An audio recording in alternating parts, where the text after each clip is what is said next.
I'm making for my clients this exotic, beautiful rainbow Thai curry.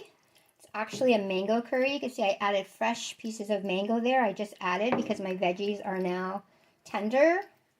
I always encourage you to eat the rainbow. Yes, that's the nutritionist geek in me, but I want you to get all the polyphenols, the phytonutrients from every skin color of every beautiful vegetable. This dish will provide all the vitamins, minerals, and micronutrients your body needs, and it's delicious. It starts with ginger, garlic, and fresh turmeric, and that's going to give you anti-inflammatory benefits. Microbacterial, it's good for your digestion. This is full of fiber.